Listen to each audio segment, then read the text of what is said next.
예, 오늘은 3월 24일 1시간용 강의를 시작하겠습니다. 발표할 순서는 블록체인에 대한 기술 개요를 설명하겠습니다. 블록체인 하면은 가장 먼저 응용된 시스템이 비트코인입니다. 즉, 블록체인 기술을 활용하여 가장 먼저 상품으로 내놓은 것이 비트코인이라는 그러한 이야기가 되겠습니다. 그래서 이 비트코인에는 상당히 우수한 어떤 혁신적인 아이디어가 포함되어 있습니다. 기술적으로는 블록체인 기술을 이용하기 때문이죠. 그 다음에 비트코인의 가치에 대해서 이야기를 하고, 그 다음에 이 비트코인을 이해하기 위해서는 블록체인 용어들을 이해를 해야 됩니다. 왜 그러냐면 비트코인이 블록체인을 응용한 최초의 시스템이기 때문에 그렇습니다. 블록체인의 용어를 이해를 하고, 그 다음에 중요한 것은 이제 그 보안과 블록체인의 관계를 설명해 줄 수 있는 가장 중요한 부분인데요. 개인 키와 공개 키, 우리가 지난 시간에 배운 개인 키와 공개 키가 어떻게 블록체인에서 이용되며, 그 다음에 비트코인에서 사용되는 계좌번호가 이게 어디서 나온 거냐? 개인 키와 공개 키 짝에서 유도되어서 나옵니다. 이 관계를 정확히 이해를 해야지만이 비트코인을 이해를 할 수가 있습니다. 그 다음에 비트코인은 블록체인 기술을 이용하는데 목적이 거래 장부를 관리하는 겁니다. 그래서 거래, 즉 트랜잭션에 대해서 이야기를 하고, 그 다음에 그 거래 트랜잭션의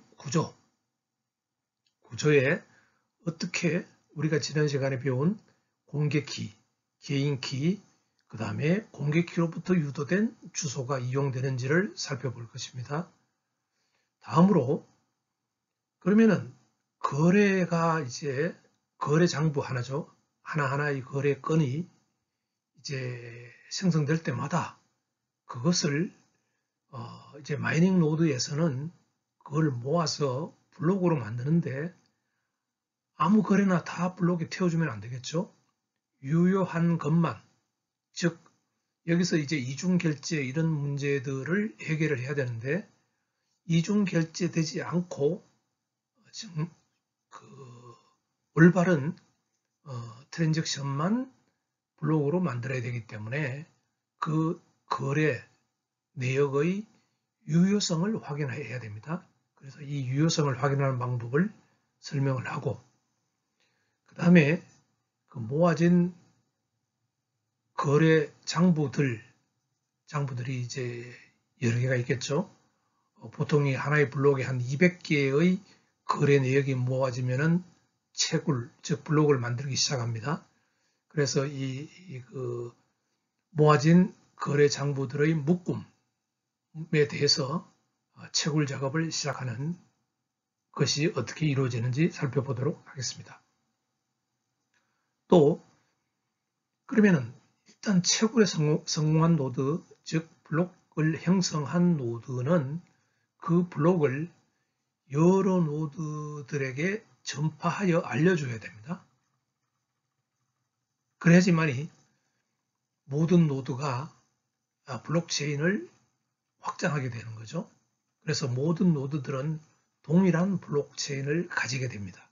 이 과정을 살펴보고, 그렇게 되면은 이제 모든 노드들은 분산 데이터베이스로서 블록체인을 공유를 하게 되고, 이 블록체인은 대략 비트코인의 경우에는 10분 주기로 마이닝 노드, 즉 채굴 노드가 블록을 하나씩 완성하게 그렇게 프로그램이 되어 있습니다. 그래서 10분 단위로 블록체인이 확정되어 나갑니다. 물론 이 블록체인은 모든 분산된 노드에 동일한 정보가 보관되어 있습니다. 예, 그러면은 이제 비트코인의 혁신성에 대해서 살펴봅시다. 블록체인 기술을 이용한 이 비트코인 시스템은 어떤 특정 국가의 통제를 받지 않기 때문에 국경 없는, 영어로 이제 borderless라고 이야기를 하는데요. 국경 없는 금융 거래가 가능합니다. 그러니까 한국에서 뭐 미국으로 돈을 보낸다고 할 때, 비트코인을 보낸다고 할 때 한국 정부나 미국 정부의 그 통제권 밖에 있는 거죠. 그래서 정부에서는 절대 간섭을 하지 못하는 그러한 시스템입니다. 그 다음에 누구나 사용할 수 있는 금융망을 통한 익명성 거래입니다. 익명성 거래.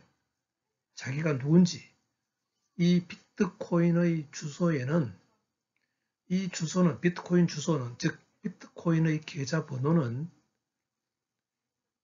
그 사람의 어떤 신분상의 아이디와 관련이 있는 것이 아니고 그 사람의 개인키 정보와 관련되어 있기 때문에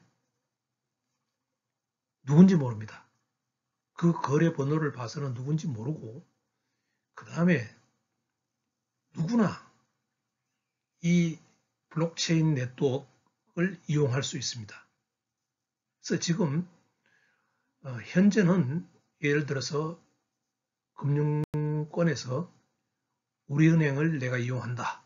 그러면은 내가 우리은행에서 허가하지 않으면은 우리은행망을 이용을 못하는 거죠. 로그인해서 들어가지 않으면은. 그렇지만은 이 블록체인은 그런 개념이 아닙니다. 열려있는 개념이죠.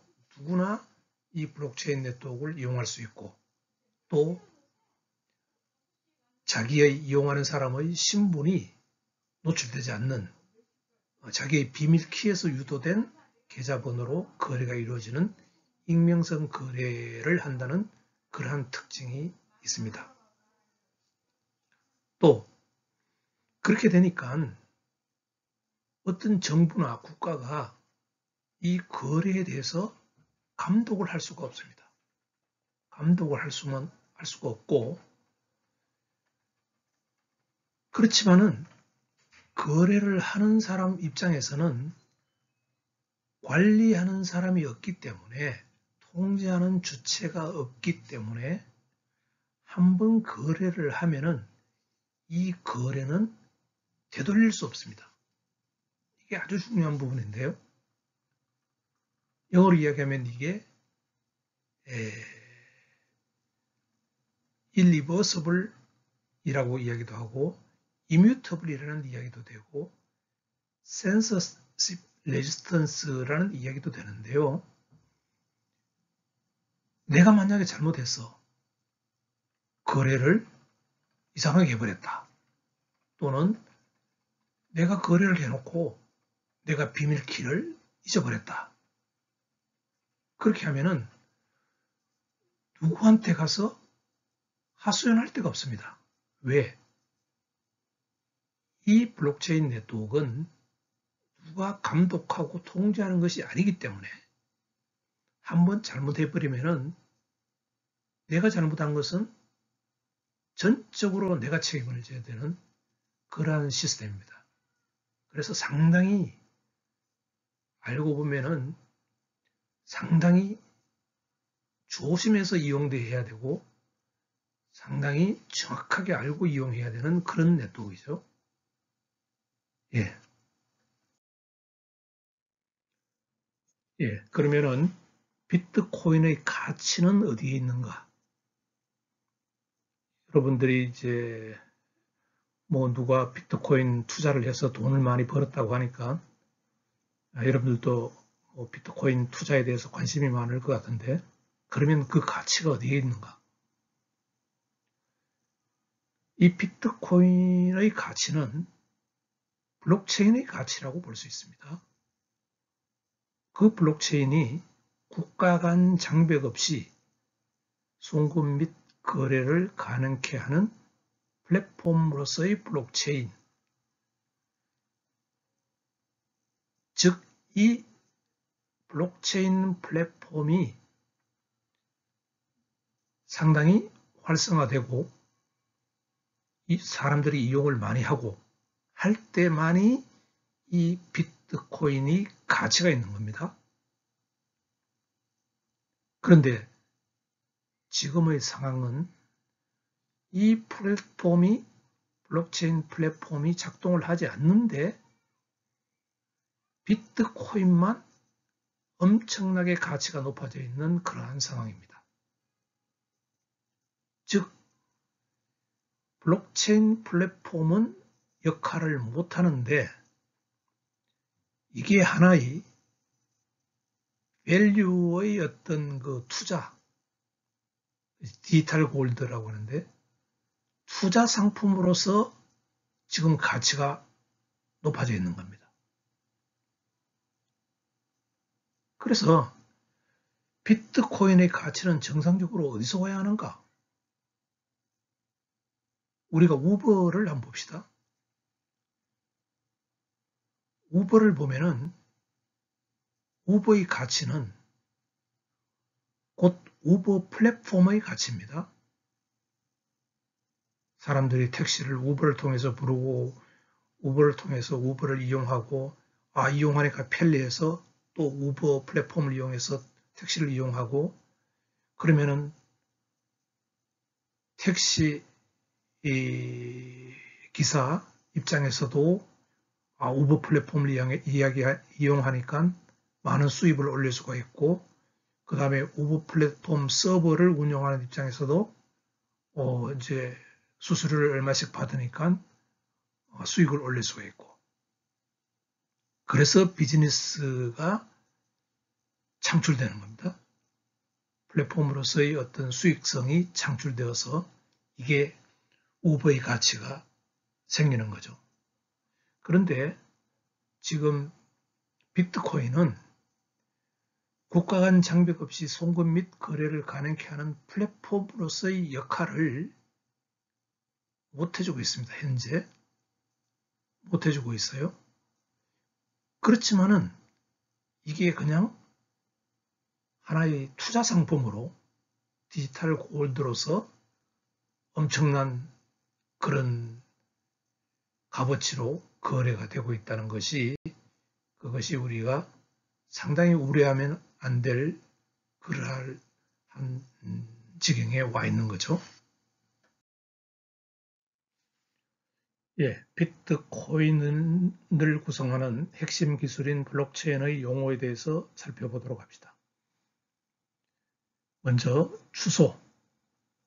이 주소는 영어로 이제 주소라고 어드레스라고 이야기를 하는데요. 어드레스라고 하면은 보통 우리가 알기는 이제 인터넷 IP 주소도 어드레스라고 부르고 집 주소, 무슨 동, 몇 번지에 산다 하는 그런 주소도 어드레스라고 부르는데요. 이 어드레스는 블록체인에서의 어드레스는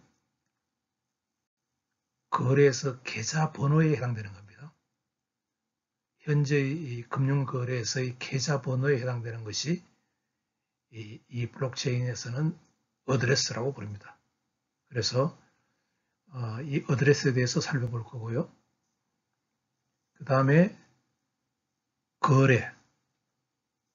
이게 이제 우리가 은행 가서 송금을 한다든가 하면은 하나의 건수를 처리하는 것을 트랜잭션이라고 이야기를 합니다. 그것을 줄여서 TX라 그래서 한 건의 거래를 TX라고 이야기를 합니다. 그래서 이게 나중에 거래 장부로 되어 가지고 블록체인 안에 탑재가 되려고 하면은 어떤 구조를 갖는 그런 데이터 구조를 가지고 있어야 됩니다. 그래서 이 TX에 대해서 살펴볼 거고 그 다음에 블록은 마이닝 노드가, 즉 채굴 노드가 10분 단위로 고객이 보내준 거래 TX를 모아놨다가 어느 정도 그게 모아지면은 하나의 묶음으로 해서 이거를 가지고 블록을 생성하는 작업에 들어갑니다. 이거는 이제 채굴 노드들이 전 세상에 있는, 만약에 예를 들어서 전 세상에 채굴 노드가 100개가 있다. 그러면 100개는 모두 다 이 거래 묶음을 다 가지고 있습니다. 동시에. 그래서 경쟁적으로 블록을 만들기 작업으로 들어가는 거죠. 그것이 Proof of Work, 채굴 작업입니다. 그래서 서로 이제 경쟁적으로 채굴 작업에 들어가서 그게 이제 채굴하는 과정이 나중에 설명하겠지만은 어떤 해싱을 해가지고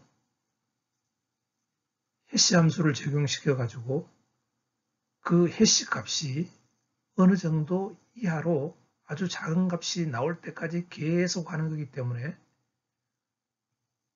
어느 채굴 노드가 100개 중에서 어느 채굴 노드가 먼저 채굴 작업을 성공하는지, 즉 해시값이 작은 값이, 목표라는 작은 값이 만들어지는지는 어떤 랜덤한 특성을 가지고 있습니다. 그래서 가장 먼저 해시값이 목표라는 아주 작은 값에 도달한 노드가 채굴에 성공한 노드가 됩니다. 그러면은 하나의 블록이 만들어지는 거죠. 그래서 이 블록을 채굴에 성공한 노드는 모든 블록에게, 모든 노드에게 보내주게 되면은 이제 모든 노드는 어느 누군가가 채굴에 성공했구나 하고는 자기가 현재 하고 있는 그 블록 생성 작업을 포기하게 됩니다. 누가 채굴을 했기 때문에 자기는 이제 해도 소용이 없죠. 한마디로 이야기하면은 지금까지 한 것은 헛고생을 한 게 된 겁니다. 다른 노드들은.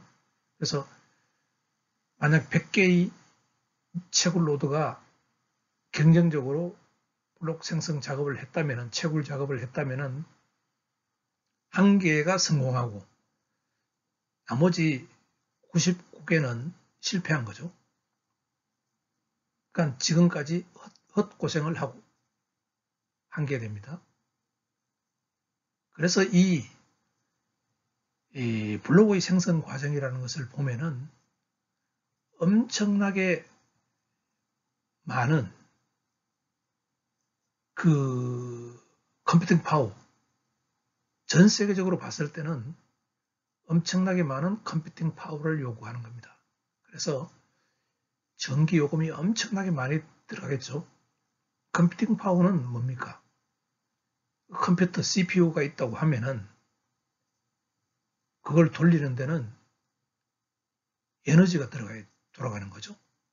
그래서 그 에너지는 곧 전기인데, 그러니까 한 개가 성공하고 99개는 실패하지만은 그 99개는 채굴 노드는 전기 소비한 것이 낭비가 되어버리는 겁니다. 예, 이런 지금 문제점을 안고 있는 것이 블록 생성, 즉 채굴 작업입니다.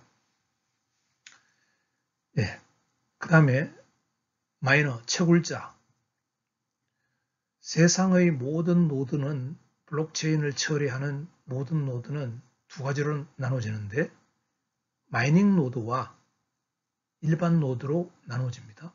그래서 일반 노드는 블록체인을 보유는 하고 있지만은 채굴 능력이 없는 노드고, 채굴 노드는 블록체인을 보유도 하고 있고 채굴 작업도 하는 노드입니다.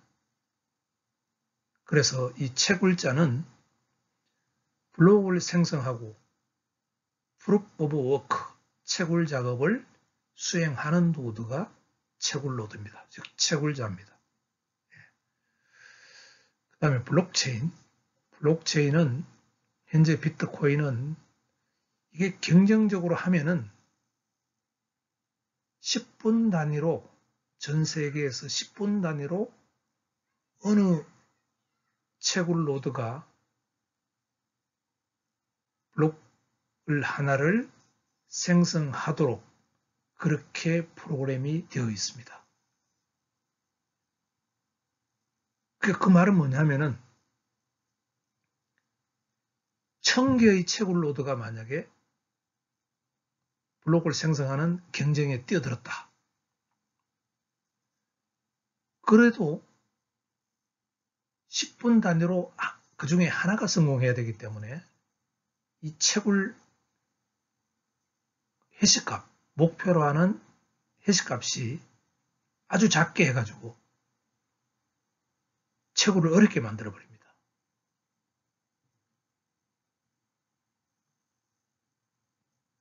만약에 채굴 노드가 10개밖에 없다. 전 세계적으로 10개밖에 없다. 그러면은 10개밖에 없어도 10분 단위로 10개 중에서 하나가 성공하도록 해줘야 되기 때문에 조금 채굴의 난이도, 즉 목표로 하는 해시값을 좀 숫자를 올려줍니다. 그러면은 10개의 노드가 경쟁적으로 채굴을 하더라도 10분의 1개가 채굴에 성공하도록 그렇게 프로그램이 되어 있습니다. 그래서 채굴에 성공하면은 그게 이제 블록의 연장이 되어서 블록체인이 이렇게 성장해 나가게 그렇게 되어 있는 것입니다. 예, 그러면은 비트코인의 주소는 어떻게 만들어지는지 봅시다. 공개키 시스템은 프라이빗 키와 퍼블릭 키 두 개를 가지고 암호화 복호화에 이용한다 그랬죠.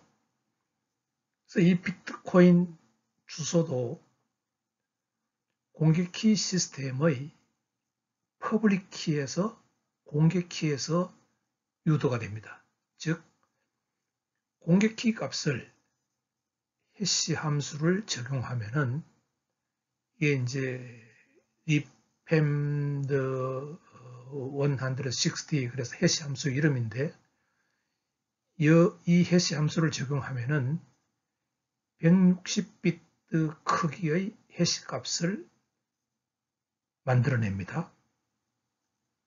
그래서 퍼블릭 키로부터 해시 함수를 적용했을 때 나오는 값이 주소가 되는 겁니다.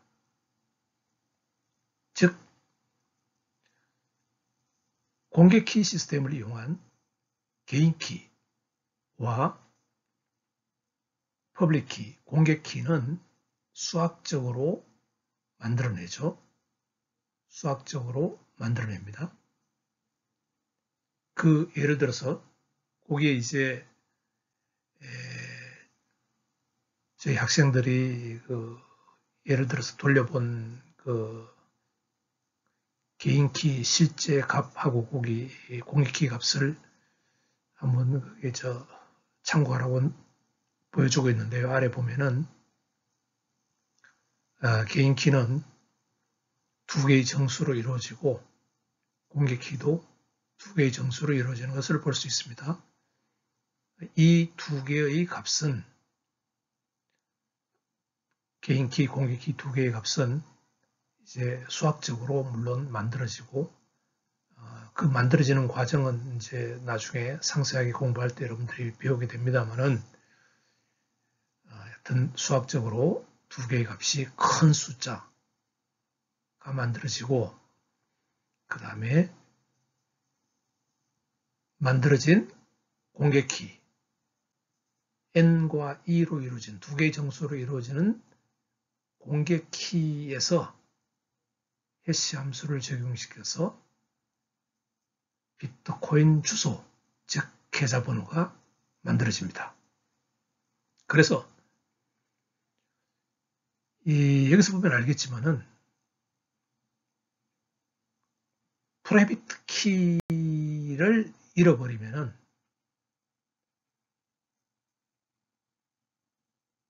퍼블릭 키도 소용이 없고 계좌번호도 소용이 없습니다. 그 다음에 실제 프라이빗 키 두 개의 정수로 이루어진 n과 d를 아래 보면 알겠지만은 엄청나게 큰 숫자입니다. 두 개의 정수가 모두 다 엄청나게 큰 숫자입니다. 이것을 개인이 머릿속에 기억해 둘 수가 없습니다. 이 값을. 머리가 아무리 좋아도 자기 개인 키 번호 값을 자기 머릿속에 넣어둘 수가 없습니다. 그러면 어디에 넣어둬야 될까요? 그래서 이걸 넣어두는 것이 소위 지갑이라고 합니다. 지갑. 원래 지갑에 넣어둬야 됩니다. 그래서 지갑은 보통 메모리에 들어가 있는 거죠. 그래서 메모리에 들어가 있으면은 이게 메모리가 지금은 모든 메모리가 컴퓨팅 시스템이나 아니면은 스마트폰 같은 데 들어가 있죠. 또 과거와 달리 현재는 모든 컴퓨터나 스마트폰이 인터넷과 연결이 되어 있습니다. 그러니까 이 월렛 정보는 이제 해커의 공격으로부터 자유롭지 못합니다. 왜? 인터넷에 연결되어 있기 때문에. 해커가 내한테 들어와서 내 월렛을 뒤져가지고 개인 키를 가지고 가버릴 수가 있습니다.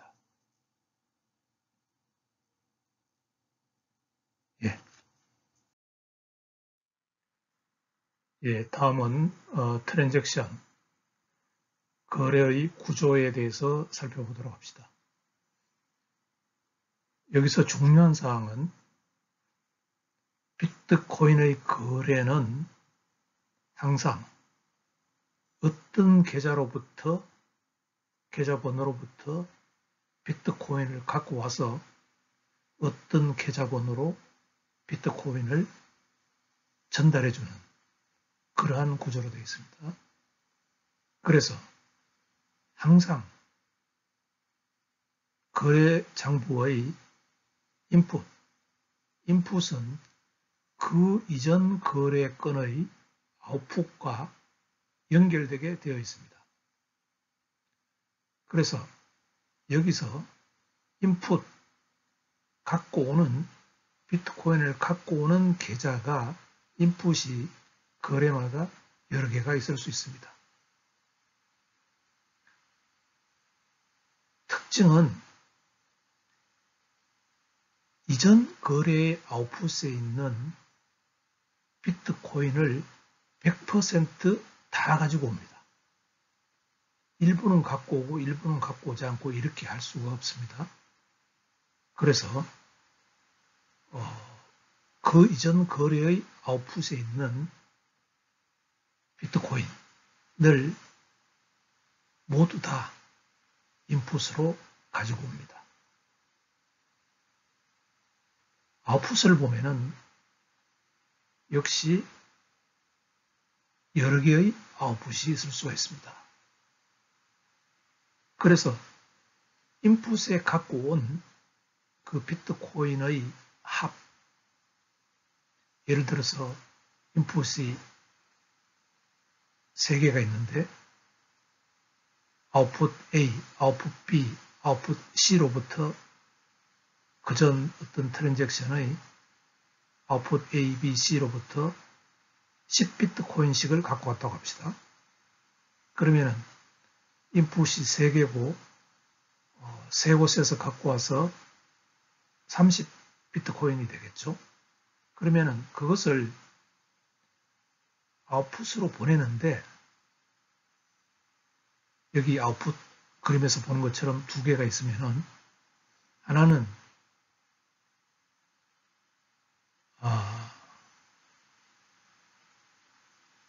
지금 여기 그림대로 설명하겠습니다. 하여튼 인풋으로 50비트 코인을 갖고 왔어요. 바브의 계좌죠. 그전 어떤 트랜잭션의 아웃풋이 바브의 계좌였고 거기에 50비트 코인이 있었습니다. 그래서 그것을 인풋으로 바브가 갖고 와서 바브가 앨리스에게 0.5비트 코인을 보내주고 그 다음에는 없죠. 보내줄 사람이 없단 말입니다. 그러면은 나머지 49.5비트 코인은 바브 자신의 또 다른 계좌로 넘깁니다. 이 이야기는 무슨 이야기냐면은 인풋에 갖고 온 총합과 아웃풋으로 보내는 총합이 항상 같아야 됩니다. 하나의 조건이 더 있다면은 인풋으로 갖고 올 때 그전 계좌의 아웃풋에 있는 비트코인을 100% 다 갖고 와야 되고 그 다음에 인풋이 여러 개가 있을 수가 있는데 그 여러 개 인풋의 합이 아웃풋으로 100% 넘어가야 됩니다. 그래서 이 관계에 의해서 이런 조건이 만족할 때 이 비트코인 시스템이 동작할 수 있지, 만약에 여기서 하나라도 만족하지 못하면, 예를 들어서 인풋을 다 갖고 오지 않았다든가 인풋의 합이 아웃풋 합과 다르다든가 그렇게 하면은 이 트랜잭션 구조가 성립하지 않게 됩니다. 자, 그래서 여기서 또 중요한 것은 블록체인의 트랜잭션은 어떤 거래 계좌 번호에 대해서 잔고, 밸런스 형태로 돈이 저축되어 있는 게 아니고 현재 은행 시스템에서는 그렇게 되어 있죠. 항상 거래 형태로 어느 계좌에 있는 것을 갖고 와서 어느 계좌로 넘긴다 하는 이 거래 관계로 트랜잭션이 구성이 됩니다. 다음 슬라이드는 공개키, 개인키, 주소를 이용하는 TX 구조에 대해서 좀 더 들어가 봅시다. TX previous, 이전 거래 내역이고 오른쪽에 있는 게 현재 거래 내역입니다. 그래서 이전 거래 내역에서 TX out에서 TX in이 돈을 갖고 오겠죠. 그러니까 그 이전 거래의 TX out의 주소는 앨리스의 주소입니다. 지금 앨리스가 바브에게 송금하는 그런 형태이기 때문에 앨리스가 이전 거래의 자기의 계좌에서 돈을 갖고 와야 되겠죠. 그러니까 이 이전 거래의 아웃풋은 앨리스의 개인 키에서 퍼블릭 키가 유도되고 그 퍼블릭 키에서 유도된 주소가 그 이전 거래 내역의 TX 아웃을 가리키고 있겠죠. 그러면은 그 TX 인에는 어떤 정보가 들어가야 하느냐 하면은 이 거래가 앨리스가 주도하는 거래이기 때문에 앨리스가 바보한테 보내려고 하면은 앨리스가 주도하는 거래이기 때문에 앨리스의 전자 서명이 들어가야 됩니다. TX인이 전자 서명을 포함하고 있어야 되는데 그게 앨리스의 전자 서명을 포함하고 있어야 됩니다. 그러려면은 앨리스의 서명은 곧 앨리스가 앨리스의 개인 키로 서명했다는 뜻이 되겠습니다. 이때 전자 서명을 만들 때 앨리스의 개인 키가 이용이 됩니다. 그 다음에 TX인에는 공개키 정보가 들어가게 되어 있습니다. 서명이 들어가고 그 다음에 공개키 정보가 들어가는데 이 공개키 정보는 앨리스의 서명한 개인 키와 짝을 이루는 공개키가 여기에 들어가게 됩니다. 그래서 TX인은 이 앨리스의 개인 키로 서명한 전자서명과 앨리스의 퍼블릭 키 정보가 이 TX인 안에 들어가 있게 되는 것입니다. 그래서 이 TX인의 퍼블릭 키 부분을 해시 함수를 통과시켜 보면은 주소가 나오겠죠. 그게 앨리스의 계좌번호인데 그게 곧 이전 거래에서 TX 아웃 지금 돈을 갖고 오려고 하는 그 계좌번호가 되겠습니다. 즉 앨리스의 계좌번호란 게 이전 거래의 TX 아웃의 계좌번호가 되는 것입니다. 그 다음에 이 거래 여기서 TXA에서 B로 거래를 한다 그래서 TXA, B로 표현되어 있는데요. 이것의 아웃풋은 지금 바부에게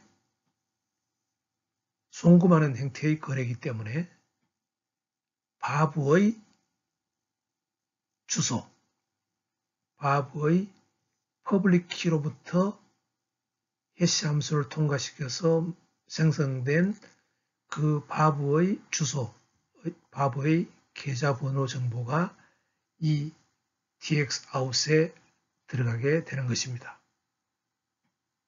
그래서 다시 한번 이야기를 하면은 TX의 구조는 TX인과 TX아웃으로 이루어지는데 TX인에는 그 TX에서 보내려고 하는 사람의 개인 키, 그 다음에 공개 키, 그 다음에 여기는 표현되어 있지 않지만은 이전 TX 아웃에서 갖고 오는 비트코인 얼마를 갖고 온다는 거죠. 100% 다 갖고 와야 됩니다. 이전 TX 아웃에 들어있는 것을 몽땅 다 갖고 와야 됩니다.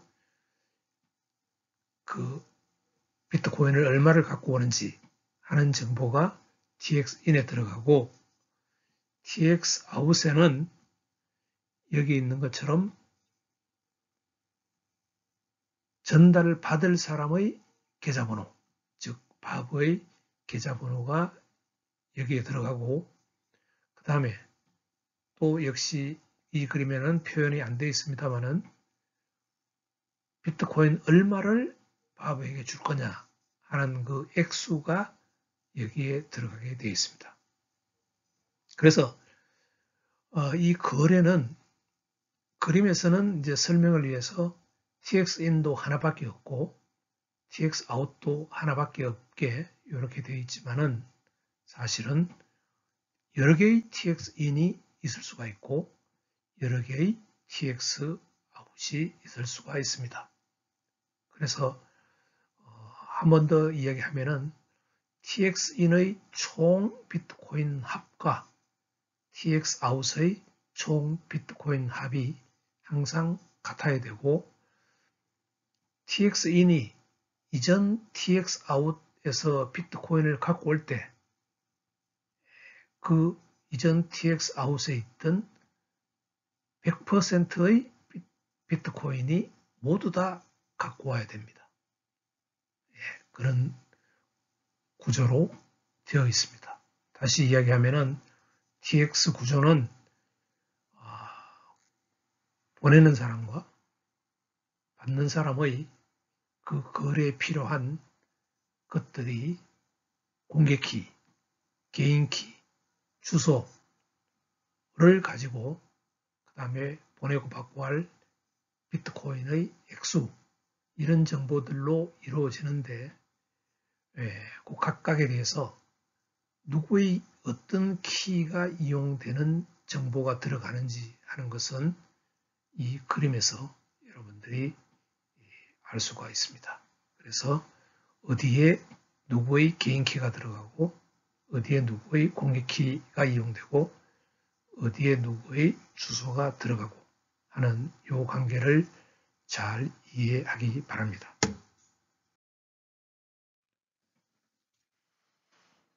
이 슬라이드는 거래의 유효성을 확인하고 모든 노드의 블록 탑재 전에 그때까지 모아진 TX 묶음을 분산 보유하게 되는 과정을 설명하고 있습니다. 아래 그림 왼쪽이 바부가 전자서명한 바부가 트루드에게 뭔가 송금하려고 하는 거래를 바부가 생성한 것을 보여주고 있습니다. 그러니까 TX-IN에는 당연히 바부의 개인 키로 서명이 들어가 있고 바부의 공개 키가 들어가 있겠죠. 그 다음에 TX-OUT에서는 트루드의 주소가 들어가 있겠죠. 계좌번호가 들어가 있겠죠.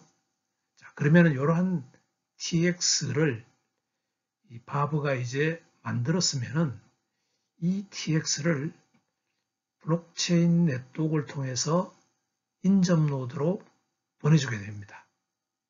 거기서 이제 노란 화살표가 그걸 의미하는데요. 그러면은 인접 노드가 이제 이 TX를 받겠죠. 그래서 TX를 받으면은 이 수신 노드는 TX를 수신한 노드는 이 거래 내역의 유효성을 확인을 해야 됩니다. 이 거래가 정상적인 거래인지 아닌지를 확인을 해야 되는 거죠. 그래서 그 거래에서 이렇게 보면은 TX-IN에 바부의 공개키가 들어있죠. 그 공개키를 가지고 역시 TX-IN에 들어있는 바부의 서명을 한번 인증을 체크합니다. 이 관계는 우리가 지난 시간에 전자서명을 이제 인증하는 그 슬라이드에서 잠깐 살펴봤는데요. 어쨌든 바보의 공개키로 서명을 체크를 해서 이게 맞다. 그 판명이 되면은 유효성 확인을 통과하는 거죠. 그러면은 자기 노드도 이 거래를 보관하고 있고 또 이 거래 내역을 인접 노드로 전파를 시켜줍니다. 그래서 이게 거래 내역이 하나가 발생되면은 전 세계에 있는 모든 노드는 이 TX 정보를 가지게 되는 거죠. 만약에 이 TX 정보가 유효하다면은 세상의 모든 노드는 이 정보를 갖게 되고, 그러면 모든 노드는 일정한 시간 동안 계속 생성되어서 올라오는 TX들의 묶음을 똑같이 분산 보유하게 되는 것입니다. 자, 그러면 여기서 이제 노드는 두 가지 형태의 노드가 있습니다. 하나는 채굴 노드고 하나는 일반적인 노드인데, 채굴 노드는 채굴 능력이 있는 노드, 그 다음에 일반 노드는 채굴 능력은 없고 다른 능력은 다 가지고 있는, 즉 다른 능력이라는 것은 블록체인도 보유하고 있고 이렇게 아직 블록에 탑재하기 전에 모아진 TX들의 묶음 정보를 분산 보유하고 있는 그런 노드를 일반 노드라고 합니다. 채굴 노드는 일반 노드가 가지고 있는 기능도 있고 그 다음에 채굴 능력도 있는 노드가 됩니다. 채굴 능력이라는 것은 블록을 생성할 수 있는 능력이 있는 노드라고 보면 됩니다. 그래서 이 그림에서 보면은 채굴 노드가 하나, 둘, 셋, 넷, 다섯, 여섯 개죠. 그 다음에 일반 노드가 하나, 둘, 셋, 넷, 다섯 개인데 모두 다 이 아직 블록에 탑재하기 전까지의 생성되어서 올라오는 TX 묶음을 모든 노드가 동일한 정보를 가지고 있게 됩니다. 그 다음에 블록체인도 마찬가지로 블록체인도 모든 노드가 동일한 블록체인 정보를 가지고 있게 됩니다. 그래서 아직까지는 그렇게 깊게 들어갈 단계는 아니지만은 블록체인 기술이 어려운 이유가 이 블록체인에 탑재되기 전까지 생성된 TX들의 묶음 정보가 모든 노드들이 동일하게 보유해야 된다. 하나라도 틀려지면 안 됩니다. 그 다음에 블록체인도 모든 노드들이 동일하게 보유해야 됩니다. 이것도 노드 간에 조금이라도 틀려지면 안 됩니다. 그래서 이것을 동기라고 이야기하는데 데이터 구조의 동기입니다. 동기. TX도 데이터 구조고 블록체인도 데이터 구조죠. 그것의 동기, 모든 노드들이 분산된 상태에서 같은 정보를 분산해서 보유하고 있어야 되는 그러한 기술이 상당히 어려운 기술입니다. 예, 동기 기술이 상당히 어려운 기술이다. 예, 이 슬라이드에서는 이제 모아진 그 TX 거래 묶음에 대해서 채굴 작업을 시작하는 과정을 한번 보도록 합시다. 물론 채굴 작업은 채굴 노드만 수행하게 됩니다. 그래서 채굴 노드는 아직 블록체인에 탑재하지 않는 새로 축적된 TX 거래의 묶음, 보통 비트코인에서는 이게 한 200개 정도가 모아지면 이걸 한 묶음으로 봅니다.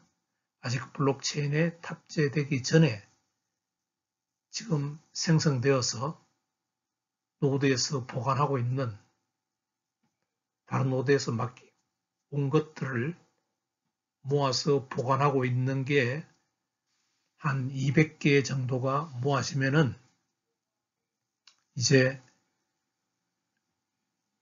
프루프 오브 워크, 채굴 작업을 시작을 하게 됩니다. 채굴 작업은 기능적으로는 이게 블록 생성 작업입니다. 그 다음에 컴퓨터의 일로 봤을 때는 이게 프루프 오브 워크라고 우리가 이야기를 합니다. 한마디로 지금 숙제를 하는 숙제를 한다고 이야기하기도 하고 퀴즈를 푼다고 이야기도 하는데, 저는 그것은 이제 채굴 작업을 기술적으로 이해 못하는 사람들의 이해를 돕기 위해서 그냥 숙제를 한다 이렇게 이야기를 하는데, 이게 프루프 오브 워크 작업입니다. 그래서 왜 그러면 채굴 작업을 채굴이라는 말을 쓰느냐, 마이닝이라는 말을 쓰느냐 하면은, 블록 하나를 생성을 하게 되면은 보상금으로 비트코인이 주어집니다. 지금 현재는 블록 하나를 생성을 하면은 상금으로, 보상금으로 12.5 비트코인이 주어집니다. 12.5 비트코인이면은 지금 비트코인이 1비트코인이 약 1000만 원 하나요? 뭐 하여튼 비쌀 때는 한 1000만 원 한다고 보면은 한 1억 정도 되죠. 12.5면은 한 1억 정도 됩니다. 그 보상금이 블록 하나를 생성하면은 그만큼 보상금이 주어지기 때문에, 그래서 우리가 금을 캔다, 이렇게 해서 채굴 작업이다 이렇게 이야기를 하는 겁니다. 그렇지만은 따지고 보면은 그 채굴 작업은 블록 묶음을 하나의 블록으로 생성하는 작업이고, 그게 프루프 오브 워크 작업이 되는 것입니다. 자, 그러면은 프루프 오브 워크 과정은 어떻게 이루어지느냐 하는 것을 보도록 합시다. 왼쪽 그림에 블록 바디에 보면은 파란 삼각형으로서 여러 개의 삼각형이 있죠. 요 하나하나가 새로 축적된 거래건입니다. 거래건이 이게 한, 그림에서 200개가 안 되게 되어 있습니다만 한 200개 정도가 모아지면은 그 모아진 200개의 거래건에 대해서, 요거는 이제 블록 바디에 포함되어 있습니다. 요 정보는 블록 바디에 포함되어 있는데, 바디 몸체 부분에, 블록의 몸체 부분에 요 거래건이 데이터가 들어있고, 그 전체 데이터를 해시 함수를 통과시킵니다. 그래서 통과시켜서 뭐를 만드느냐 하면은 머클 해시 값을 만듭니다. 머클 해시 값. 그 블록 바디의 내용을 해시 함수를 통과시켜서 머클 해시 값을 만들어내고, 그 머클 해시 값은 블록의 헤더를 구성하는 하나의 필드 값이 됩니다. 그래서 블록의 헤더에는 어떤 값이 포함되어 있느냐 하면은 머클 해시 외에 이 외에 이전 단 블록의 해시값, 그 다음에 이 블록의 버전, 그 다음에 난스 값, 그 다음에 difficult 타겟이라고 하는 것은 난이도, 이 채굴 작업의 난이도를 여기 표현하게 되어 있고, 그 다음에 타임 스탬프, 시간 정보가 여기에 들어갑니다. 언제 채굴을 성공했는지 하는 시간 정보가 여기에 들어갑니다. 그래서 이 블록 헤드 값에 대해서 이제 오른쪽 그림을 설명하려고 하는데요. 이 블록 헤드 값에 대해서 해시 함수를 통과시켜서 그러면 해시 값이 나오겠죠? 그러면은 이 난이도에 맞는 아주 작은 해시 값이 만들어졌느냐 안 만들어졌느냐 하는 것을 보게 됩니다. 그래서 이 난이도는 보통 해시 값이 처음에 예를 들어서 0이 연속적으로 0000 이게 뭐 0이 한 20개가 나오고 난 뒤에 그 다음에 어떤 값이 나왔다. 그러면 이게 정수로 이야기하면은 작은 값이 되겠죠. 그래서 앞부분에 해시값의 앞부분에 0이 몇 개를 목표로 하느냐 하는 것이 이 난이도가 됩니다. difficult target. 그래서 앞부분에 0이 20개 나와야 된다. 또는 앞부분에 0이 15개가 나와야 된다. 고 하면은 20개가 나와야 된다는 것이 15개가 나와야 된다고 하는 것보다는 난이도가 훨씬 높아지겠죠.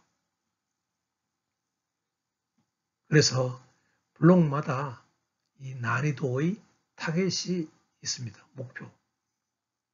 이 블록은 어떤 난이도에서 만들어진 것이다. 그래서 그 목표로 하는 값이 나오지 않으면은, 그보다 더 큰 값이 나오면은, 목표 값보다 더 큰 값이 나오면은, 이거는 블록 해시 값으로서 자격이 없기 때문에 헤더의 난스 값을 1을 증가시킵니다. 헤더 값을 조금 변형하죠. 블록 헤더 값을 조금 변형합니다. 조금만 변형해도 해시 함수를 통과시키면은 이게 해시 함수의 성격에 따라서 완전히 다른 해시 값이 만들어지죠. 거기에 착안해서 난스 값을 1씩만 증가시켜서 블록 헤더 값을 약간씩 변형을 시킵니다. 그리고 한 번 더 해시 함수를 통과시켜보고 또 목표 값이 안 나오면은 또 난스 값을 1을 증가시키고 해시를 수행하고, 그래서 이 해시 함수를 한 번 이렇게 목표를 만족을 못 시켰기 때문에 한 바퀴 도는데 걸리는 시도, 요거를 1해시라고 그렇게 이야기합니다. 1H. 그래서 이게 해시 값이 이 목표로 하는 것이 만들어지려면은 이게 1해시, 2해시, 3해시, 4해시, 5H, 6H, 7H 상당히 많은 시간을 시도를 해봐야지만이 그 내가 목표로 하는 난이도의 해시 값이 만들어집니다. 다시 한번 이야기를 하면은 이 해시 함수는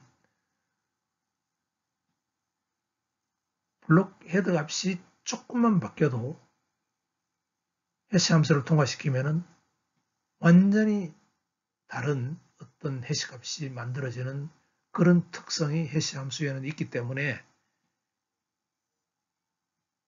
언제 내가 성공할지 모르는 상태에서 계속 트라이를 해보는 방법밖에는 없습니다. 그래서 채굴 과정이 시간이 많이 걸리고 어렵다고 하는 이유가 되겠습니다. 어쨌든 채굴에 성공하면은 했다는 이야기는 뭐냐면은 목표로 한 해시 값이 나왔다. 아주 작은, 예를 들어서 내가 0이 앞부분에 0이 20개로 시작하는 어떤 그런 해시 값이 나왔다 라고 하면은 S가 되겠죠. S로 빠져서 이제 블락 해시 값이 확정이 됩니다. 블락 해시 값이 확정이 되고 그러면은 채굴에 성공한 게 되고 곧 이거는 블락 생성이 됐고 블락 생성이 됐기 때문에 채굴한 대가로 보상금이 주어집니다. 즉 채굴이 완성되는 것입니다. 그러면은 이 채굴에 성공한 노드는 새로 생성된 이 블록을 다른 노드에게 모두 알려주게 됩니다. 즉각적으로 알려주게 되는 것입니다. 채굴에 성공한 노드는 그 자기가 생성한 블록을 모든 노드에게 알려줘야 됩니다. 모든 노드로 전파를 해줘야 되죠. 그래서 그 그림에서 보면은 성공한 노드가 이렇게 화살표 방향으로 알려주면은 또 그걸 받은 노드는 또 다른 노드에게 알려주고 이렇게 해서 물결이 퍼져나가듯이 모든 노드가 새로 생성된 그 블록을 받게 됩니다. 그러면 세상의 모든 노드는 이 특정 노드가 생성한 블록을 받아서 현재 자기가 가지고 있는 블록체인에다가 한 개 블록을 확장을 시켜 나갑니다. 그래서 그 기존에 있던 것과 새로 받은 것의 확장 개념은 체인으로 이루어집니다. 이전 블록도 체인으로 이루어졌지만은 그 체인 관계는 만약에 거기에서 요번에 블록 2가 만들어졌다고 합시다. 블록 넘버 2가 새로 만들어졌다고 합시다. 채굴에 성공한 노드가 보내준 게 블록 넘버 2라고 하면은 그 블록 넘버 2의 블록 헤드에는 이전 블록 해시값이 들어 있습니다. 거기 보면은 000 뭐 난이도가 그 0이 4개로 시작하는 어떤 값이 있죠. 이전 블록 해시값입니다. 그래서 자연스럽게 블록 넘버 2의 블록 헤드에 있는 이전 블록 해시값을 보면은 이전 블록과 블록 넘버 1과 링크가 되는 원리입니다. 이게 뭐 링크라고 해가지고 이렇게 물리적으로 이렇게 뭐 이렇게 체인으로 이렇게 탁 연결시켜 놓은 게 아니고 블록마다 그 블록에는 이전 블록 헤더의 이전 블록의 해시값, 즉 previous 블록 해시값을 가지고 있기 때문에 이게 링크가 되어 있는 것처럼 보이는 것입니다. 그래서 블록끼리는 사실은 이게 블록을 그냥 이렇게 보관하고 있겠죠. 하나씩 하나씩 이렇게 보완하고 있겠죠. 그렇지만 그 관계는 이 헤더의 이전 블록 해시 값을 보면은 어느 블록과 이게 링크되어 있는지 그걸 알 수 있게 되는 것입니다. 그래서 이러한 블록체인이 이제 하나씩 채굴이 될 때마다 하나씩 확장이 되면서 모든 노드는 동일한 블록체인을 보유하고 있고 누군가가 블록을 하나 생성해서 보내주면은 자기가 현재까지 가지고 있었던 그 블록체인의 한계를 더 확장해 나가는 그러한 식으로 이 블록체인이 계속 늘어나는 규모가 커지는 그러한 형태를 가지고 있습니다. 여기서 또 중요한 것은 세상에 있는 모든 노드는 누군가가 블록을 하나 딱 만들면, 채굴 노드가 만들면 그걸 받아가지고 새로 블록을 딱 확장한 모습이 모든 노드가 똑같은 작업을 수행해서 똑같은 블록체인을 항상 동일한 시간에 보유를 해야 된다는 점이 이것이 또한 블록체인의 어려운 기술 중에 하나가 되겠습니다. 예, 블록체인을 다시 한번 정리하면은 분산 데이터베이스로서 존재하는 거죠.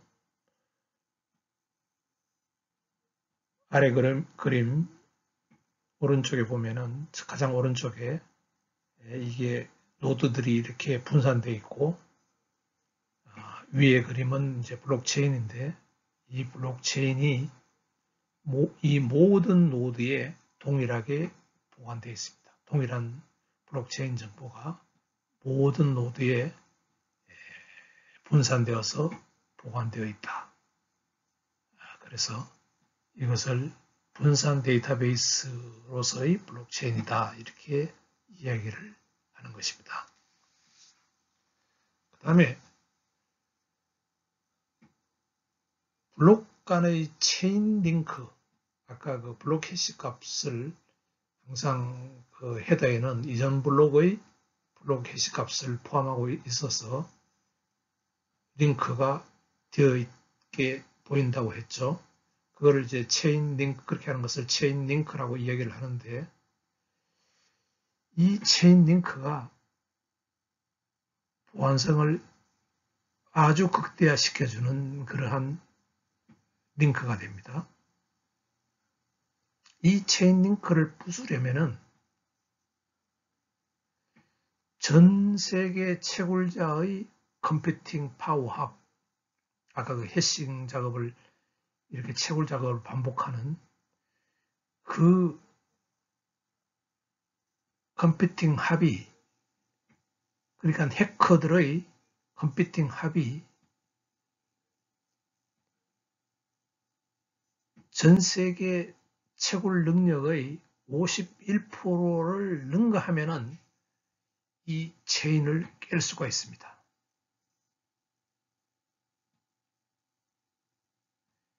이것을 51% 공격이라고 이렇게 이야기를 합니다. 그러니까 블록체인 기술로 만들어진 이 시스템은 채굴자의 전 세계 채굴 능력의 51% 정도 되는 공격자가 공격하지 않는 한 이 시스템은 안전하다는 결론입니다. 그래서 다른 말로 이야기를 하면은 블록체인 기술은 어떤 가정에 바탕을 두느냐 하면은 다수는 정의롭다. 전 세계 블록 채굴 노드로서 참여하고 있는 사람들, 채굴 노드들의 51%가 단합해가지고 나쁜 짓을 할 리는 없다. 라는 그 다수는 정의롭다는 논리가 블록체인의 바탕에 깔고 있습니다. 그 논리가 무너지면은 이 블록체인은 절대로 안전하지가 않은 거죠. 그렇지만은 블록체인의 채굴에 참여하는 노드들은 대부분 선량하다.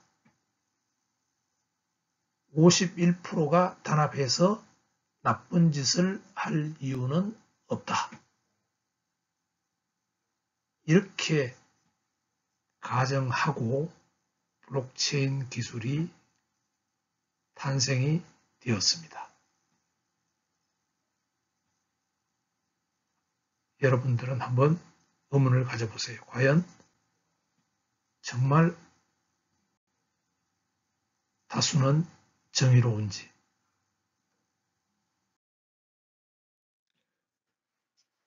예, 10분 단위로 주로 지금 현재 비트코인은 자꾸 이제 블록체인 기술을 응용한 대표적인 시스템이 비트코인이기 때문에 자꾸 비트코인 중심으로 이야기를 합니다. 비트코인에서는 10분 주기로 블록이 생성되어서 블록체인이 성장해 나갑니다. 약 10분마다 블록 하나씩 확장되어 나가고 약간 오래된 데이터기는 하지만은 2013년 11월 23일에 블록 번호가 27만 1076번째 블록이 만들어졌습니다. 그 만들어진 블록을 보면은 블록 해시값이 나와 있죠. 그 블록의 블록 해시값이 나와 있는데 이게 0이 앞에 몇 개인가요? 한 10개는 넘고 어떤 0이 많이 붙어 있죠.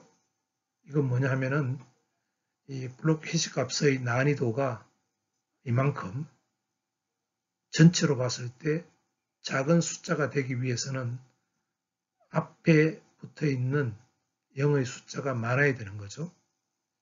이 정도의 난이도를 갖는 블록 해시값이 만들어져 있는 경우가 되겠습니다. 그래서 지금 계속 10분마다 하나씩 블록이 만들어지는데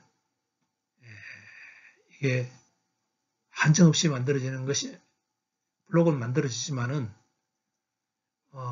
아까 그 보상금으로 주어지는 그 액수는 한 4년마다 반씩 자꾸 줄어듭니다. 반씩 줄어듭니다. 예, 3월 24일 강의를 마칩니다. 오늘 강의를 통해서 우리가 블록체인 기술의 개요, 즉 소개 정도를 봤는데요. 블록체인을 이용한 가장 대표적인 응용 시스템인 비트코인의 혁신성, 가치가 어디서 나오는지, 그 다음에 블록체인의 용어, 그 다음에 블록체인에 사용되는 개인키, 공개키, 주소,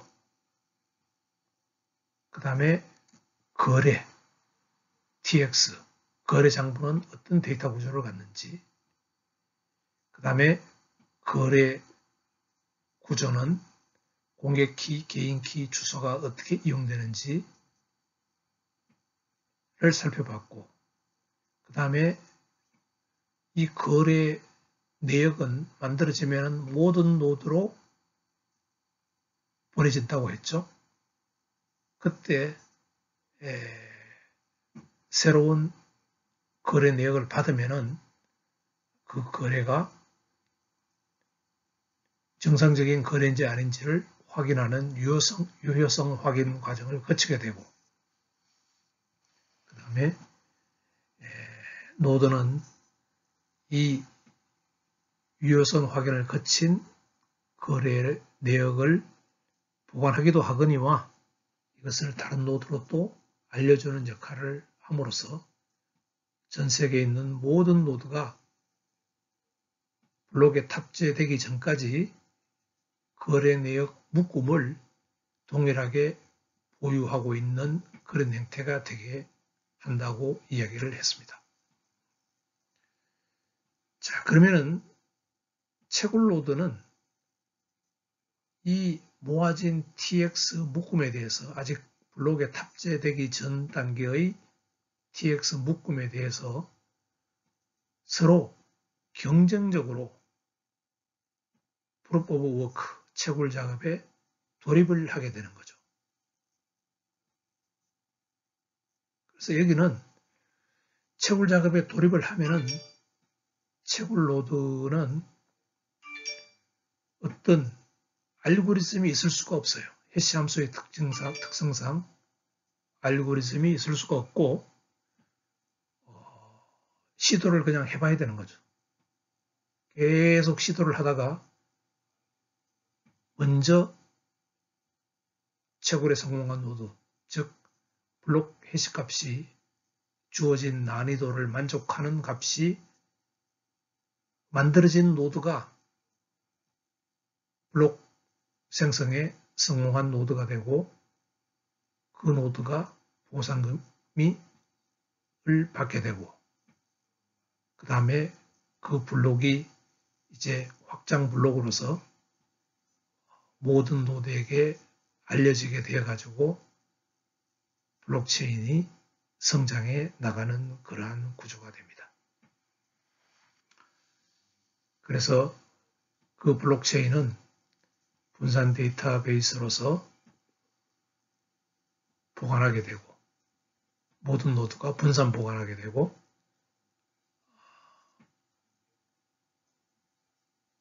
전체적으로 봤을 때 비트코인인 경우에 10분 주기로 블록이 하나씩 계속 확장되는 그 블록체인이 유지가 된다는